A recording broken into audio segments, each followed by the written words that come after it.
Bishop Jonathan, you're here today to give the Harold Wilson lecture. You're giving it tonight. I believe that you're going to be talking about should the church stay out of politics, which I believe that you feel it shouldn't. Just tell us briefly, what are you going to be telling people this evening? Well, it's a great privilege to be here. I'm really thrilled to be invited to give the lecture as the first Bishop of Huddersfield. And you're quite right. The question I've been asked, well, I'll be starting addressing, is should the church stay out of politics? And the answer to that is a resounding no. I'm going to start with a brief overview of the position historically in this country, that the church has always been involved in one way or another in helping to shape government, whether it was Anglo-Saxon kings asking bishops for their advice. Of course, there was a bit of a rumpus around the time of the Reformation with Henry VIII. You've got leading church figures who were involved in reform in all sorts of ways in the 19th century with Wilberforce and Shaftesbury. And then moving on into the 20th century, you've got great figures like William Temple, thinking about the church's engagement with society at the same time as Beveridge and Bevan and the formation of the welfare state and the National Health Service. More recently, of course, the controversies in the 1980s when the bishops, put their head above the parapet and asked some questions in Faith in the City about where we were going as a society. So there's a lot of history there. But from my point of view, I'm going to be addressing the question today: what does it mean for the church to contribute to the whole debate about where we're going as a society? What kind of values are being embodied? What's the impact of that on people? What does it mean to be a human person in today's world? Is it just about money? Or are we formed in our relationships and in our communities? What part can the church play in helping to shape the future of where we're going as a society? And what's your personal view? I think the church needs to be absolutely at the heart of the community. I think the Church of England in particular, but other churches exist not just for themselves. They're not just private clubs. In a sense, the church ought to be the best club in town in terms of a place where people can come together and feel accepted and built up in their faith and encouraged. But it's also a place that sends people out to engage with the wider community, to make a difference in those communities, to contribute to the quality of relationships between communities. So as far as I'm concerned, the church exists for the whole community, and I hope that's the heart of the message I'm going to try and communicate this evening.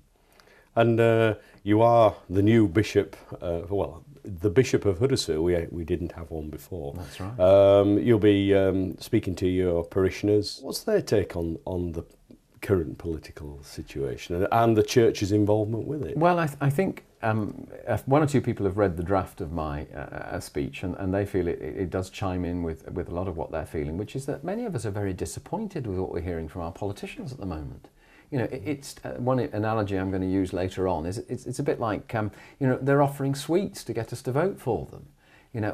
If you vote for us, we'll give you this, we'll give you that, and don't listen to the other lot because they'll take your money off you with taxes, or they'll cut you, whatever it is. And I think that's really disappointing that none of our politicians are communicating a real vision for the kind of society that they would like to see, and they're not inviting people, to be involved in the creation of that vision. And many people will remember, John F. Kennedy's famous remark, don't ask what your country can do for you, but what you can do for your country.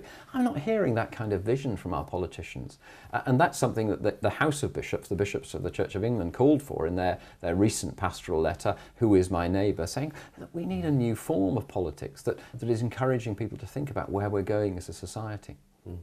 The church itself, Church of England itself, took a major step within the last year to introduce women bishops.